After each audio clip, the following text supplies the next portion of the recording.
morning.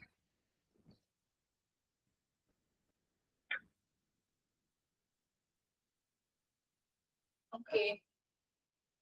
കുറച്ച് ദിവസങ്ങളായല്ലേ.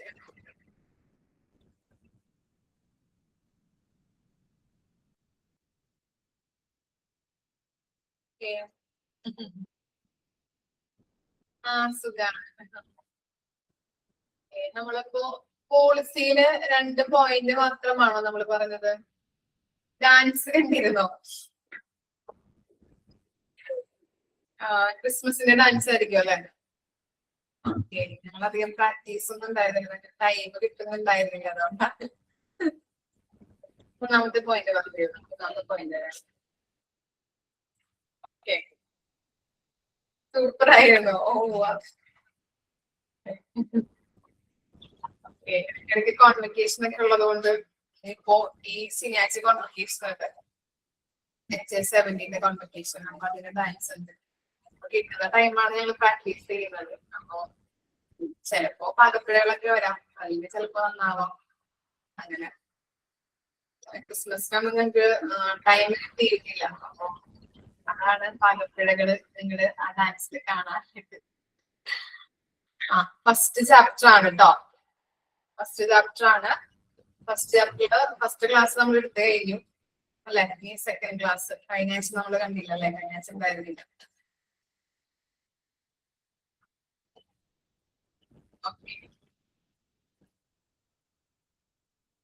അപ്പോ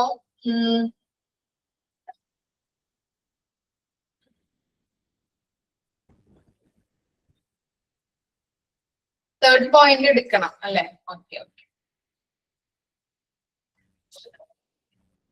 okay കേട്ടോ.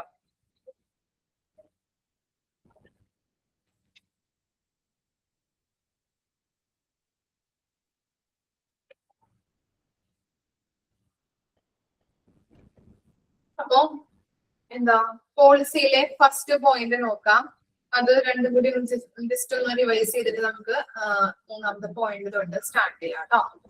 Discharge procedure shall be followed to make sure that the patient are discharged effectively and efficiently, allowing the most favorable resources.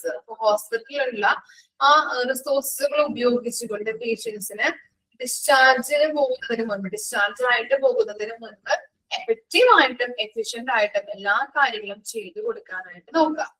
ഇനി എന്താണ് second point? ഏതാ? And authorised hospital discharge shall only be made by an order from the primary consultant. However, a patient may discharge himself or herself against medical advice.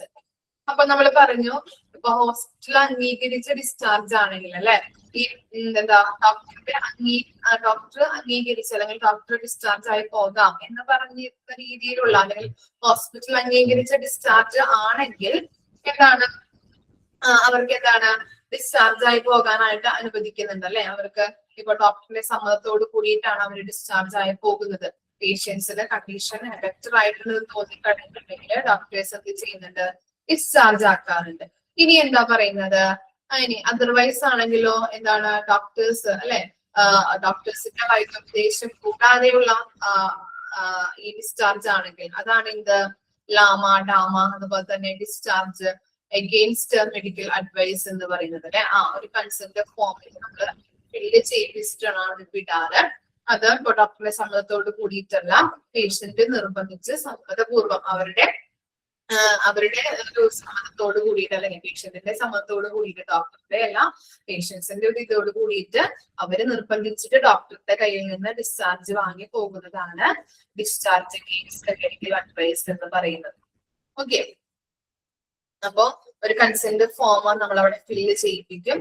ഇനി പോകുന്ന വഴിക്ക് എന്തെങ്കിലും രോഗിക്ക് സംഭവിച്ചു കഴിഞ്ഞിട്ടുണ്ടെങ്കിൽ ഹോസ്പിറ്റലുകാര് എന്താണ് ഉത്തരവാദികളല്ല എന്ന് പറഞ്ഞിരിക്കുന്ന ഒരു രീതിയിലുള്ള കൺസെന്റ് ഫോമാണ് ഫില്ല് ചെയ്യിപ്പിച്ചിട്ട് കിട്ടുന്നത്. ഇനി നെക്സ്റ്റ് ആണ് എന്ത്? മൂന്നാമത്തെ പോയിന്റ് ആണ്, the consultant or his designee shall document the discharge instructions in the patient medical record at the time of the anticipated discharge. ഇനി എന്ത് ചെയ്യുന്നുണ്ട്? ഡിസ്ചാർജ് ആയി പോകുമ്പോൾ ഡിസ്ചാർജ് സമ്മറി എഴുതുന്നത് അല്ലെ, ഡിസ്ചാർജ് സമ്മറി നമ്മൾ പ്രിപ്പയർ ചെയ്യേണ്ടത് അത്യാവശ്യമാണ്. അത് പ്രിപ്പയർ ചെയ്യുന്നത് ഡോക്ടർ ആയിരിക്കാം, കൺസൾട്ടന്റ് അല്ലെങ്കിൽ ഡോക്ടർ ആയിരിക്കാം, അല്ലെങ്കിൽ എന്താണ് ആ ഡോക്ടർ ഉപദേശിക്കുന്ന ആളായിരിക്കാം, അല്ലെങ്കിൽ ഡോക്ടർ നിർദ്ദേശിക്കുന്ന ആളായിരിക്കാം ആ ഡിസ്ചാർജ് സമ്മറി പ്രിപ്പയർ ചെയ്യുന്നത്. ഓക്കെ, അങ്ങനെ സ്റ്റാഫുകള് ചിലപ്പോൾ ഡോക്ടേഴ്സ് ആയിരിക്കാം, അല്ലെങ്കിൽ ഡോക്ടർ പറഞ്ഞിരിക്കുന്ന ആള് അല്ലെങ്കിൽ നിർദ്ദേശിച്ച ഒരു വ്യക്തി ആയിരിക്കാം, സ്റ്റാഫുകളായിരിക്കാം ആ ഡിസ്ചാർജ് സമ്മറി എഴുതുന്നത്. അതിന്റെ കൂടെ മെഡിക്കേഷൻ, ഡിസ്ചാർജ് സമ്മറിയിൽ എന്തൊക്കെ ഉണ്ടാവും? മെഡിസിന്റെ വിവരങ്ങൾ, അതുപോലെ തന്നെ ലൈഫ് ടൈം ചേഞ്ചസുകൾ, ലൈഫിൽ നമ്മളെ മാറ്റങ്ങൾ, ലൈഫ് സ്റ്റൈൽ ചേഞ്ചസുകൾ, അങ്ങനെയുള്ള കാര്യങ്ങളും കൂടി ചേർത്ത് എഴുതിയിട്ടാണ് ഈ ഡിസ്ചാർജ് സമ്മറി പ്രിപ്പയർ ചെയ്യുന്നത്. ഇനി നാലാമത്തെ പോയിന്റ് എന്താണ്? A discharge summary shall be prepared and or the patient are provided with the discharge summary at the time of the discharge. എല്ലാ പേഷ്യൻസിന്റെയും ഡിസ്ചാർജ് സമ്മറി പ്രിപ്പയർ ചെയ്യുകയും പോകുന്ന സമയത്ത് അത് കൊടുത്തു വിടുകയും ചെയ്യുന്നുണ്ട് അല്ലെ. എല്ലാ പേഷ്യൻസിനും ഡിസ്ചാർജ് സമ്മറി നമ്മൾ പ്രിപ്പയർ ചെയ്യുന്നു. എപ്പോഴാണ് അദ്ദേഹം ഡിസ്ചാർജ് ചെയ്യുന്നത് ആ ടൈമിലായിരിക്കും ഈ ഡിസ്ചാർജ് സമ്മറി കൊടുത്തു വിടുന്നത്. അല്ലെങ്കിൽ ആ അഡ്മിറ്റ് ആവുന്ന ടൈമിൽ നമ്മൾ ഈ ഡിസ്ചാർജ് സമ്മറി പ്രിപ്പയർ ചെയ്തിട്ട് നമ്മൾ കൊടുക്കാറുണ്ടോ? നേരത്തെ കൊടുക്കാറുണ്ടോ? ഇല്ല. ആ പോകുന്ന സമയത്താണ് അല്ലെ, ഡിസ്ചാർജ് എപ്പോഴാണ് ഡോക്ടർ പറയുന്നത് ആ സമയത്താണ് അത് പ്രിപ്പയർ ചെയ്തിട്ട് നമ്മളത് വീട്ടിലേക്ക് കൊടുത്തുവിടുന്നത്. ഓക്കെ, പിന്നെ എന്താണ്? The ward sister shall be the responsible person to ensure compliance with his policy like billing, duration to finish a discharge process. ഇനി വാർഡ് സിസ്റ്റർ ഉണ്ടാവും അല്ലെ, ആ വാർഡ് സിസ്റ്റർക്ക് ഒരു റെസ്പോൺസിബിലിറ്റി ഉണ്ടെന്നാണ് പറയുന്നത്. എന്താണ് അദ്ദേഹത്തിന്റെ റെസ്പോൺസിബിലിറ്റി എന്ന് പറഞ്ഞാല് ബില്ലിങ് അല്ലെ, അതുപോലെ തന്നെ ഡിസ്ചാർജ് പ്രോസസ്സും എത്ര സമയം വേണ്ടി വരും എന്നൊക്കെ ആ സിസ്റ്ററിനോട് ചോദിച്ചു കഴിഞ്ഞാൽ സിസ്റ്റർ നമുക്ക് പറഞ്ഞു തരാറുണ്ട് അല്ലെ. ആ ടൈം ഇപ്പോ കാലത്ത് ഡോക്ടർ ഡിസ്ചാർജ് ആക്കി കഴിഞ്ഞാൽ കാലത്ത് ഡിസ്ചാർജ് ആവില്ല, ചിലപ്പോ എന്താണ് വൈകുന്നേരം ആവാം, ചിലപ്പോ ഉച്ച കഴിഞ്ഞിട്ട് അല്ലെ, ചിലപ്പോ രാത്രിയൊക്കെ ഡിസ്ചാർജ് ആയി പോകുന്ന പേഷ്യൻസ് ഉണ്ടാവാം അല്ലെ. ഇൻഷുറൻസ് ക്ലെയിം ഒക്കെ ഉള്ള പേഷ്യൻസ് ആണെങ്കിൽ അത് അപ്രൂവ് ആയിട്ടൊക്കെ വരാനായിട്ട് വളരെ ബുദ്ധിമുട്ടാണ്. അപ്പൊ അങ്ങനെയുള്ള സാഹചര്യങ്ങളൊക്കെ ഉണ്ടാകുന്നുണ്ട്. അപ്പൊ അതൊക്കെ എപ്പോൾ നമ്മൾ ഡിസ്ചാർജ് ആക്കി വിടും അല്ലെങ്കിൽ എത്ര ടൈം എടുക്കുന്നൊക്കെ അസിസ്റ്റന്റിനോട് ചോദിച്ചു കഴിഞ്ഞിട്ടുണ്ടെങ്കിൽ അത് നമുക്ക് കറക്റ്റ് ആയിട്ടുള്ള കാര്യങ്ങൾ പറഞ്ഞു തരും. ബില്ലിങ്ങിന്റെ കാര്യങ്ങളായാലും ബില്ല് റെഡി ആയിട്ടുണ്ട് എന്നൊക്കെ നമ്മളോട് വന്ന് പറയുന്നതൊക്കെയാണ് ഇവരുടെ ഡ്യൂട്ടി ആൻഡ് റെസ്പോൺസിബിലിറ്റി എന്ന് പറയുന്നത്. ഇനി എന്താണ്? The discharge summary shall contain all patients details അല്ലെ. ഡിസ്ചാർജ് സമ്മറിയിൽ എന്താണ്? പേഷ്യൻസ് ഡീറ്റെയിൽസ് അല്ലെ, പേഷ്യന്റിന്റെ എല്ലാ ഡീറ്റെയിൽസുകളും, പേര് വിവരങ്ങള്, അതുപോലെ തന്നെ എന്ത് രോഗമാണുള്ളത്, അതുപോലെ തന്നെ മരുന്നിന്റെ കാര്യങ്ങള്, എങ്ങനെയാണ് കൊടുക്കേണ്ടത് മരുന്ന്, അങ്ങനെയുള്ള എല്ലാ ഡീറ്റെയിൽസിലും ഡിസ്ചാർജ് സമ്മറിയിൽ ഉണ്ടാകുന്നത്. In case of death, the discharge summary must include the cause of death. എന്താണ്? ഇനി രോഗി മരിച്ചു കഴിഞ്ഞിട്ടുണ്ടെങ്കിൽ നമുക്ക് എന്താണ് ഡിസ്ചാർജ് സമ്മറി തരുമല്ലേ. ആ ടൈമിൽ എന്താണ് ആ ഡെത്ത് ആയിട്ടുള്ള കാരണം എന്താണ്, കോസസ് ഓഫ് ഡെത്ത് അല്ലെ, ഡെത്ത് മരിക്കാനായിട്ടുള്ള കാരണം എന്താണെന്ന് കൂടി അതിനകത്ത് ഇൻക്ലൂഡ് ചെയ്തിട്ടുണ്ട്. അപ്പം the nurse shall be responsible for completing the discharge checklist and explaining the discharge summary to be to the patient or family. Understanding shall be recorded in the document on the discharge checklist by getting signed by the patient or family. അതുപോലെ തന്നെ discharge summary complete ആണോ എന്നുള്ളത് nurse ഉറപ്പ് വരുത്തേണ്ടത് അത്യാവശ്യമാണ്. അപ്പം അതിന്റെ നേഴ്സിന്റെ responsibility എന്ന് പറഞ്ഞാൽ ഡിസ്ചാർജ് സമ്മറി കംപ്ലീറ്റ് ആക്കിയിട്ടുണ്ടോ, കംപ്ലീറ്റ് ആണോ എന്നുള്ളത് ഉറപ്പ് വരുത്താൻ എൻഷുർ ചെയ്യാം. അതുപോലെ തന്നെ രോഗിയുടെ ഫാമിലിക്ക് എന്തൊക്കെ കാര്യങ്ങളാണ് ഡിസ്ചാർജ് സമ്മറിയിൽ എഴുതിയിട്ടുള്ളതെന്ന് കൂടി വിശദീകരിച്ചു കൊടുക്കണം. ഇപ്പോ എനിക്കൊരു അനുഭവമുള്ളത്, ഈ തിമിരത്തിന്റെ ശാസ്ത്രക്രിയക്ക് വേണ്ടിയിട്ട് ഞാൻ മദർ-ഇൻ-ലോനെ കൊണ്ടുപോയിരുന്നു. അപ്പൊ ആ ടൈമില് ആളെന്താണ്, നമ്മളിപ്പോ കാലത്ത് പോയി അഡ്മിറ്റ് ആയി കഴിഞ്ഞിട്ടുണ്ടെങ്കിൽ വൈകുന്നേരം ശസ്ത്രക്രിയ കഴിഞ്ഞിട്ട് തിരിച്ചു വീട്ടിലേക്ക് വരാം, എല്ലാവർക്കും അറിയാവുന്ന കാര്യങ്ങളാണ്. അപ്പൊ കാലത്ത് പോയി അഡ്മിറ്റ് ആയി, ഉച്ചയായപ്പോഴത്തേനും ശസ്ത്രക്രിയ സർജറി കഴിഞ്ഞു. അതിനുശേഷം ആളെ റൂമിലേക്ക് കൊണ്ടുവരും അല്ലെ. എല്ലാവരെയും ഒരു സെറ്റ് ആയിട്ടാണ് ആളുകളെ, അവിടെ പല ആളുകളും ഉണ്ട്, പല പ്രായമായ ക്യാമ്പ് വഴിയാണ് ഇവർ പോയത്.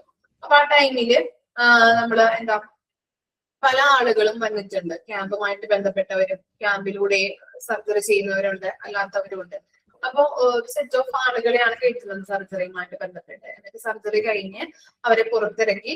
അപ്പോ അത് കഴിഞ്ഞിട്ട് നമ്മളെ ഡിസ്ചാർജ് ആകുന്ന സമയത്ത് എന്താണ്, നേഴ്സ് പിരിക്കും ഈ രോഗിയെയും അതുപോലെ തന്നെ രോഗിയുടെ കൂടെയുള്ള ബൈസ്റ്റാൻഡറെയും വിളിച്ചിട്ട് ഒരു റൂമിലോട്ട് കയറ്റും. അപ്പൊ കുറെ ആളുകൾ, ഒരു ചിലപ്പോ 5 ഫാമിലിനെയൊക്കെ വിളിക്കും.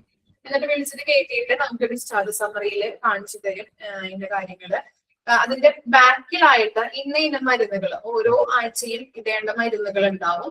എത്ര തുള്ളി വീതമാണ്, എത്ര ടൈമിൽ. ഇപ്പൊ കാലത്ത് ഒരു 6 മണിക്ക് ഒരു തുള്ളി മരുന്ന് ഇട്ട് കഴിഞ്ഞിട്ടുണ്ടെങ്കിൽ 6:15 ആകുമ്പോൾ വേറെ മരുന്ന്, 6:30 ആകുമ്പോൾ വേറെ മരുന്ന്, എത്ര തുള്ളി വീതമാണെന്നൊക്കെ ആ ഡിസ്ചാർജ് സമ്മറിയുടെ ബാക്ക് സൈഡിൽ കൊടുത്തിട്ടുണ്ടാവും. അപ്പൊ അതൊക്കെ നമുക്ക് കാണിച്ചു തരും. ഓരോ കാര്യങ്ങൾ നമുക്ക് പറഞ്ഞു തരാറുണ്ട്. അതാണ് അവിടെ പറയുന്നത്. ഇല്ലേ, അനുഭവം ഉള്ളവർക്ക് അല്ലെങ്കിൽ അങ്ങനെയുള്ള എക്സ്പീരിയൻസ് ഉള്ളവർക്കൊക്കെ അറിയാൻ പറ്റും. ഓക്കെ, ഉണ്ട് അല്ലെ?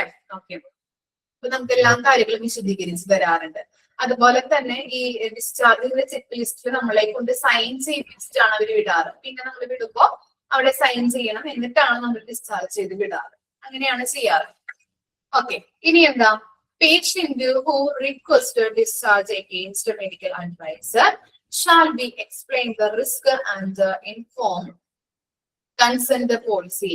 അപ്പൊ എന്താണ് ഈ മെഡിക്കൽ അഡ്വൈസ് അല്ലെ, ഡിസ്ചാർജ് എഗെയിൻസ്റ്റ് മെഡിക്കൽ അഡ്വൈസ്, ലാമ കേസുകളൊക്കെ വന്നു കഴിഞ്ഞിട്ടുണ്ടെങ്കിൽ അല്ലെ, പേഷ്യൻസ് നിർബന്ധിച്ച് നമ്മളെ ഡിസ്ചാർജ് വാങ്ങിയിട്ട് പോകുന്ന ഒരവസ്ഥ. ഓക്കെ, അതിനെയാണ് ഡിസ്ചാർജ് എഗെയിൻസ്റ്റ് മെഡിക്കൽ അഡ്വൈസ് എന്ന് പറയുന്നത്. അപ്പൊ അവരോട് എന്ത് ചെയ്യുന്നുണ്ട്, എക്സ്പ്ലെയിൻ ദ റിസ്ക് അല്ലെ, റിസ്ക് അവർക്ക് ഉണ്ടാകുന്ന റിസ്കിനെ കുറിച്ചും അതുപോലെ തന്നെ കൺസെന്റ് ഫോമില് നമ്മൾ എന്ത് ചെയ്യണം, സൈൻ ചെയ്തിട്ട് വേണം അവരെ പറഞ്ഞയക്കാനായിട്ട്. അപ്പൊ അത്തരത്തിലുള്ള റിസ്കുകളെ കുറിച്ചൊക്കെ അവരോട് പറഞ്ഞു കൊടുക്കുന്നുണ്ട്. അതിന്റെ റിസ്കുകൾ എന്താണ്, കൺസെന്റ് ഫോമിനെ കുറിച്ചൊക്കെ വിശദീകരിച്ചു കൊടുക്കും. അപ്പൊ അത്തരത്തിലുള്ള കാര്യങ്ങളും അവിടെ ചെയ്തു കൊടുക്കുന്നുണ്ട്. പിന്നെന്താ, patient who leave hospital against medical advisor are to be explained on the consequences of LAMA and signature to be obtained in LAMA form in patient records. ഇവിടെ പറയുന്നത് ലാമ കേസുകൾ അല്ലെ, ലീവ് അഗെയിൻസ്റ്റ് മെഡിക്കൽ അഡ്വൈസ്, അങ്ങനെയുള്ള കേസുകൾ വരുമ്പോ അവരെ നിർബന്ധിച്ച് നമ്മൾ എന്താണ് ഡിസ്ചാർജ് വാങ്ങി പോകുന്നതാണ്. അപ്പൊ അതിനുള്ള കോൺസിക്വൻസസ് എന്ന് പറഞ്ഞിട്ടുണ്ടെങ്കിൽ പരിണിത ഫലങ്ങൾ അല്ലെ, പരിണിത ഫലങ്ങൾ എന്തൊക്കെയാണ് വരാൻ പോകുന്നത്, അല്ലെങ്കിൽ പോകുന്ന സമയത്ത് രോഗിക്ക് എന്തെങ്കിലും സംഭവിച്ചിട്ടുണ്ടെങ്കിൽ ഞങ്ങളെ പറയരുത്, അല്ലെങ്കിൽ ഞങ്ങൾ ഉത്തരവാദികളല്ല എന്നുള്ള കാര്യങ്ങളൊക്കെ ആ കോൺസിക്വൻസസിനെ കുറിച്ചൊക്കെ പറഞ്ഞു കൊടുക്കും. അതുപോലെ തന്നെ എന്താണ്, ഈ ലാമയുടെ ഇൻപേഷ്യന്റ് റെക്കോർഡില് അവരെ കൊണ്ട് സൈൻ ചെയ്യിപ്പിച്ചിട്ടാണ് വിടുന്നത്. A patient who comes to casualty, take treatment and leave the hospital with the CMO. CMO എന്ന് പറഞ്ഞിട്ടുണ്ടെങ്കിൽ ചീഫ് മെഡിക്കൽ ഓഫീസർ കേട്ടോ, chief medical officer, casualty medical ഓഫീസറും എന്ന് പറയുന്നത് CMO. Consent as OP consultations are if one prescription based on patient's condition. അപ്പോ ഇവിടെ പറയുന്നത് എന്താണ്, കാഷ്വാലിറ്റിയിൽ വന്ന് ചികിത്സയെടുത്ത് ഹോസ്പിറ്റലിൽ വിടുന്ന രോഗിക്ക് CMO ആണ് പേഷ്യൻസിന്റെ ഹെൽത്ത് കണ്ടീഷൻ മനസ്സിലാക്കിയിട്ട് CMOയുടെ സമ്മതത്തോടെ OP കൺസൾട്ടേഷന് പ്രിസ്ക്രിപ്ഷൻ നൽകുന്നത്. അതായത് ഒരു എക്സാമ്പിളിലൂടെ പറയാം, പേഷ്യന്റ് കണ്ടീഷൻ അനുസരിച്ചിട്ട് കൊടുക്കാറുണ്ട് അല്ലെ, ഇപ്പോ ഫിസിഷ്യനെ കാണാനായിട്ട് നമ്മൾ അവിടെ ഒരു ചീട്ട് കൊടുക്കും അവര് ഇല്ലേ. അപ്പോ അതെന്ന് പറഞ്ഞാൽ എന്താണ്, ഒരു വയറുവേദന വന്നു, ഒരു കുട്ടിക്ക് വയറുവേദന വന്നു, ഒരു രാത്രിയാണ് വന്നത്. അപ്പോ പെട്ടെന്ന് എന്താണ്, ഡോക്ടേഴ്സ് ഒന്നും ഉണ്ടാവില്ല, കാഷ്വാലിറ്റിയിലോട്ടാണ് കൊണ്ടുവരുന്നത്. അവിടെ ഡ്യൂട്ടി ഡോക്ടർ ഉണ്ടാകും. ഡ്യൂട്ടി ഡോക്ടർ നോക്കിയിട്ട് അവിടെ ഒരു ഇഞ്ചക്ഷൻ കൊടുത്ത് കിടത്തി, അതിനുശേഷം അവർ അഡ്മിറ്റ് ആക്കി. അതിനുശേഷം പിറ്റേ ദിവസം വന്ന ഡ്യൂട്ടി ഡോക്ടർ നോക്കി. അപ്പൊ ഡോക്ടർ എന്ത് ചെയ്തു, അവിടെയുള്ള കാഷ്വാലിറ്റി മെഡിക്കൽ ഓഫീസർ എന്ത് ചെയ്തു, ഡോക്ടർ പറഞ്ഞു സ്കാൻ എടുത്ത് വരാൻ പറഞ്ഞു. സ്കാൻ ചെയ്തു. അതിന്റെ റിസൾട്ട് കാഷ്വാലിറ്റി മെഡിക്കൽ ഓഫീസർ ഒരു ചീട്ട് കൊടുത്തിട്ട് അതിന്റെ റിസൾട്ടുമായിട്ട് OP-യിൽ പോയിട്ട് ഡോക്ടറെ കാണാൻ പറഞ്ഞു. ഓക്കെ, അപ്പൊ എന്താണ്, ഈ കാഷ്വാലിറ്റിയിൽ നിന്നും ഈ കുട്ടിക്ക് കൊടുക്കുന്നത് ഒരു തരത്തിൽ പറഞ്ഞാൽ ഡിസ്ചാർജ് ആണ് അല്ലെ. OP-യിൽ പോയിട്ട് ഡോക്ടറെ കാണൂ എന്ന് പറയുന്നത് എന്താണ്, അവരെ അഡ്മിറ്റ് ആക്കിയിട്ടുണ്ടായിരുന്നു അല്ലെ തലേ ദിവസം. അപ്പൊ എന്താണ് അവിടെ നിന്ന് കൊടുക്കുന്നതും ഒരു തരത്തിൽ നോക്കുകയാണെങ്കിൽ ഡിസ്ചാർജ് ആണ്. ഓക്കെ, മനസ്സിലായോ? ഇനി എന്താ, the hospital administration must make sure that every hospital has an organized discharge planning and that they can increase patient satisfaction. അപ്പൊ എന്താണ്, എവറി ഹോസ്പിറ്റൽ, നമുക്ക് ഓരോ ഹോസ്പിറ്റൽ എടുത്ത് നോക്കി കഴിഞ്ഞിട്ടുണ്ടെങ്കിലും എന്താണ്, ഓർഗനൈസ്ഡ് ആയിട്ടുള്ള ഒരു എന്താണ് ഒരു ഡിസ്ചാർജ് പ്ലാൻ ഓരോ ഓർഗനൈസേഷൻ അല്ലെങ്കിൽ ഓരോ ഹോസ്പിറ്റലിനും ഉണ്ട് ഡിസ്ചാർജ് പ്ലാൻ എന്ന് പറയുന്നത് അല്ലെ. എവരി ഓർഗനൈസേഷൻ എവരി ഹോസ്പിറ്റൽ എടുത്ത് നോക്കി കഴിഞ്ഞിട്ടുണ്ടെങ്കിൽ അല്ലെ, ഓർഗനൈസ്ഡ് ആയിട്ടുള്ള ഒരു ഡിസ്ചാർജ് പ്ലാനിങ് എവരി ഹോസ്പിറ്റലിനും ഉണ്ട്. അതുപോലെ തന്നെ എന്താണ്, പേഷ്യൻസിന്റെ സാറ്റിസ്ഫാക്ഷൻ ഉറപ്പുവരുത്തേണ്ടതും ആരാണ്, HA ഹോസ്പിറ്റൽ അഡ്മിനിസ്ട്രേഷൻ ആണ്. അപ്പൊ അതും HA ഹോസ്പിറ്റൽ അഡ്മിനിസ്ട്രേഷൻ ഏരിയ ശ്രദ്ധിക്കേണ്ട കാര്യങ്ങളാണ്. നമുക്ക് ഓരോ കാര്യങ്ങളും ഹോസ്പിറ്റലിൽ നടത്തി കഴിഞ്ഞിട്ടുണ്ടെങ്കിൽ ഡിസ്ചാർജുമായിട്ട് ബന്ധപ്പെട്ടിട്ടായാലും ചികിത്സയുമായിട്ട് ബന്ധപ്പെട്ടിട്ടായാലും പേഷ്യന്റ് സാറ്റിസ്ഫാക്ഷൻ എന്ന് പറയുന്നത് വളരെ ഇമ്പോർട്ടന്റ് ആയിട്ടുള്ള കാര്യമാണ് അല്ലെ. അപ്പൊ അവർക്ക് അവരുടെ ആ സാറ്റിസ്ഫാക്ഷൻ, പേഷ്യൻസിന്റെ സാറ്റിസ്ഫാക്ഷൻ ഉറപ്പുവരുത്തേണ്ടതും ഹോസ്പിറ്റൽ അഡ്മിനിസ്ട്രേഷൻ ഏരിയ ആണ്. അത് നല്ല രീതിയിൽ മസ്റ്റ് ബി എൻഷുർ ചെയ്യേണ്ട കാര്യമാണ് അല്ലെ, ഉറപ്പുവരുത്തേണ്ട കാര്യങ്ങളാണ്. ആരാണ്, അഡ്മിനിസ്ട്രേഷൻ ഏരിയ ആണ്. നമുക്കറിയാം അഡ്മിനിസ്ട്രേഷൻ ഏരിയ ആണ് ഓരോ കാര്യങ്ങളെയും ഓരോ ഡിപ്പാർട്ട്മെന്റുകളെയും പോളിസീസും പ്ലാൻസും ഗൈഡ് ലൈൻസ് പ്രൊസീജിയർ കാര്യങ്ങളൊക്കെ റിട്ടേൺ ചെയ്യുന്നത്. അതുപോലെ തന്നെയാണ് ഡിസ്ചാർജുമായിട്ട് ബന്ധപ്പെട്ട പ്ലാനുകളൊക്കെ ചെയ്യുന്നത് ആരാണ്, ഈ അഡ്മിനിസ്ട്രേഷൻ ഏരിയ ആണ്. അതുപോലെ തന്നെ പേഷ്യന്റ് സാറ്റിസ്ഫാക്ഷൻ ഉറപ്പുവരുത്തേണ്ടതും ഈ ഏരിയ തന്നെയാണ്. ക്ലിയർ ആയോ? ഈ 12 പോയിന്റ് ഒന്ന് വായിച്ചു നോക്കിയേ.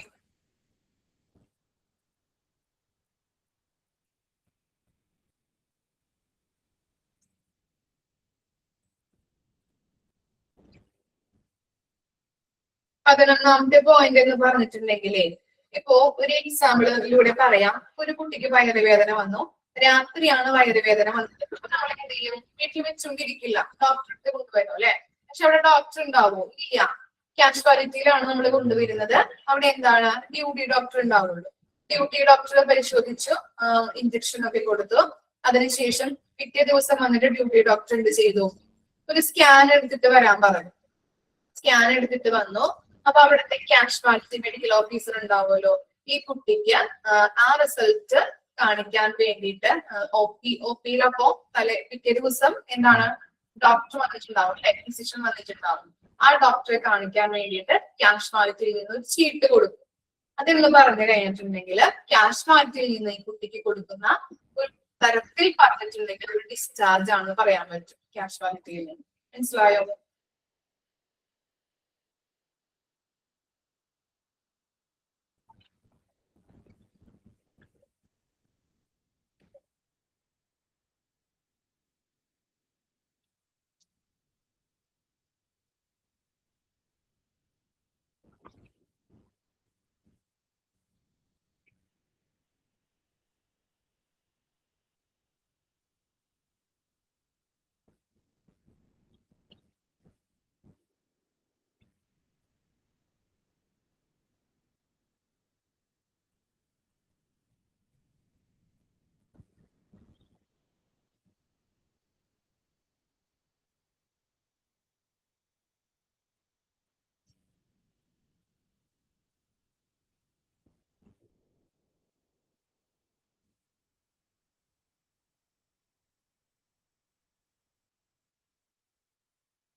എട്ടാമത്തെ പോയിന്റ് എന്ന് പറഞ്ഞാൽ ഡിസ്ചാർജ് സമ്മറിയിലും അത് കംപ്ലീറ്റ് ആണെന്നുള്ളത് ഈ നേഴ്സുമാര് ഉറപ്പുവരുത്തേണ്ടത് അത്യാവശ്യമാണ്.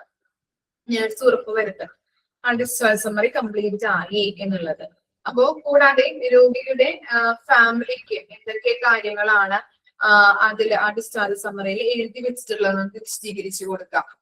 ഞാൻ പറഞ്ഞില്ലേ, തിമിരത്തിന്റെ ശസ്ത്രക്രിയക്ക് പോയപ്പോ ആ സർജറി കഴിഞ്ഞിട്ട് നമ്മളെ റൂമിലേക്ക് വിളിപ്പിക്കും.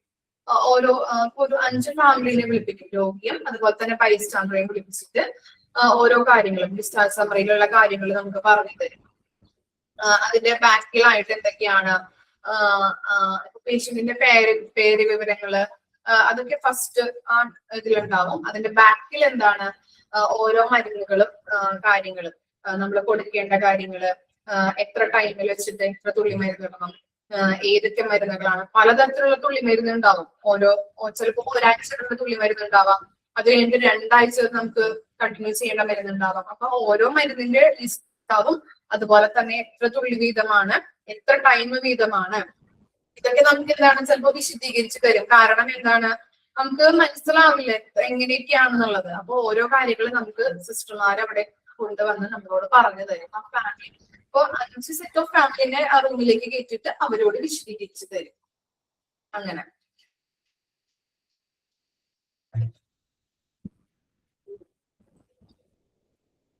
ഓക്കെ. ഇനി നെക്സ്റ്റ് നോക്കാം.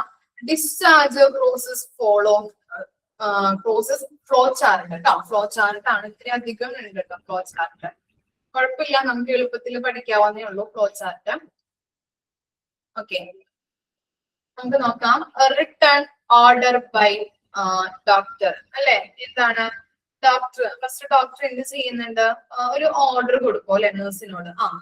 ഇയാളെ നമുക്ക് ഡിസ്ചാർജ് ചെയ്യാം എന്നുള്ളത് ഒരു ഓർഡർ കൊടുക്കുന്നുണ്ട്. പിന്നെ എന്താ, ഇൻഫോമിങ് അതർ ഡിപ്പാർട്ട്മെന്റ്.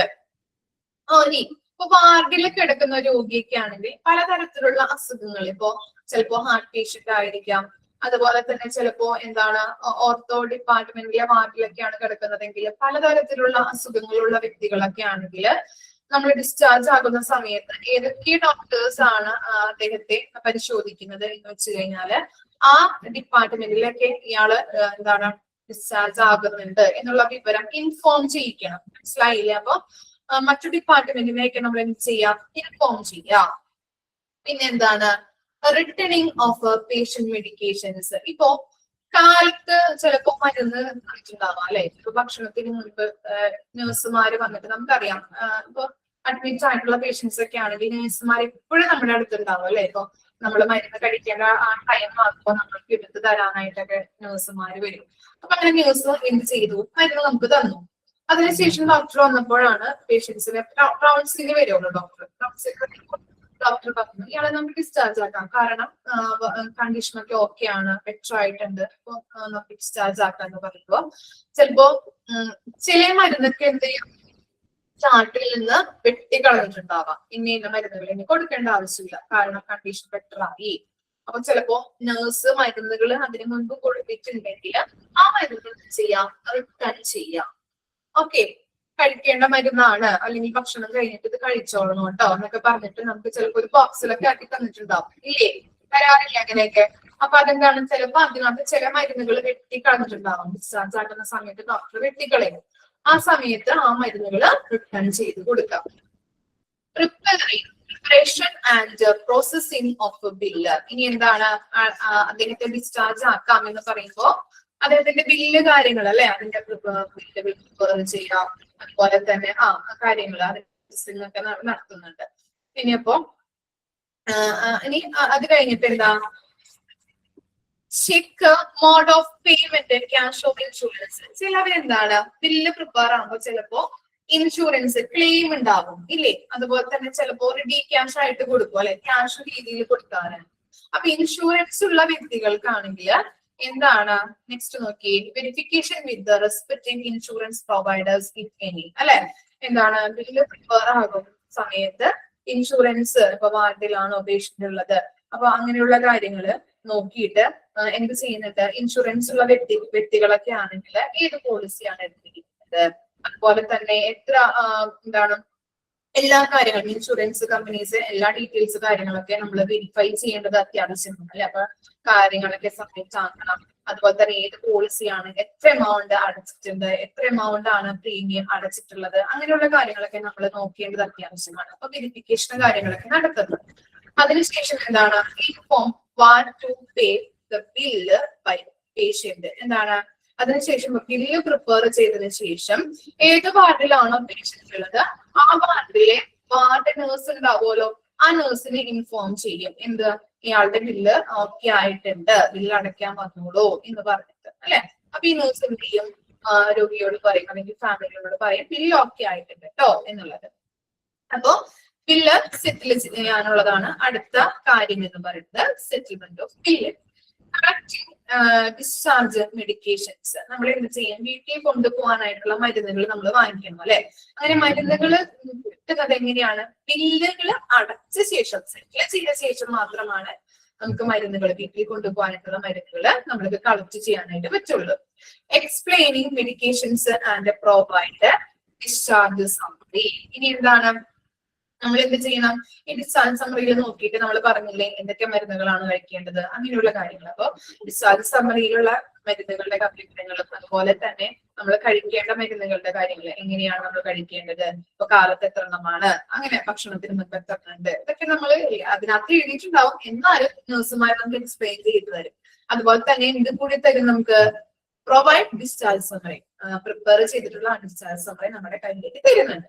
ഇനി എന്താ, അറേഞ്ച് ട്രാൻസ്പോർട്ടേഷൻ ഇഫ് നീഡഡ്. എന്താണ്, ഇപ്പം ബൈസ്റ്റാൻഡർ ഒന്നും ഇല്ലാത്ത പേഷ്യൻസ് ആണെങ്കിൽ അവിടെ തന്നെ എന്താണ്, അവിടെ തന്നെ ആ ഹോസ്പിറ്റലിൽ നിന്ന് തന്നെ ട്രാൻസ്പോർട്ടേഷൻ സൗകര്യങ്ങള്, അവർക്ക് വീട്ടിലേക്ക് പോകാനായിട്ടുള്ള സൗകര്യങ്ങൾ ചെയ്തു കൊടുക്കുന്നുണ്ട്.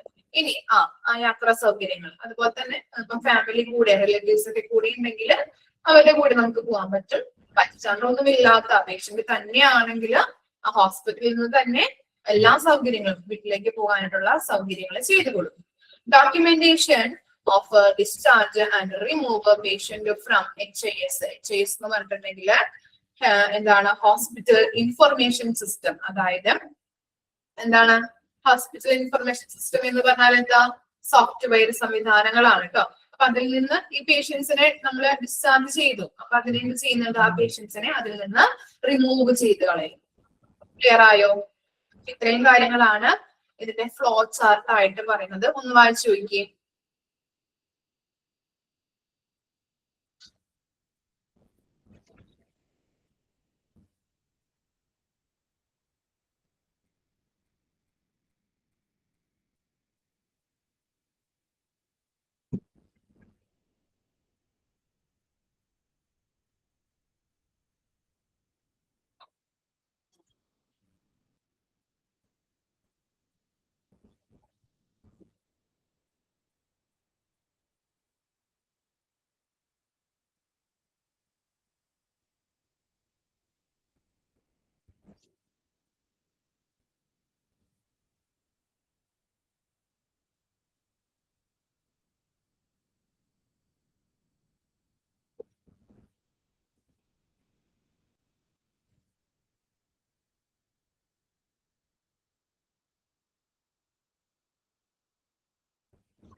ഓക്കെ, ഇനി നെക്സ്റ്റ് ആണ് what is a discharge summary. എന്താണ് ഡിസ്ചാർജ് സമ്മറി എന്ന് പറഞ്ഞാല്, എന്താണ് a discharge summary is a clinical report. Underline ചെയ്യാട്ടോ. Discharge summary is a clinical report prepared by health professionals conclusion of the hospital stay അല്ലെ.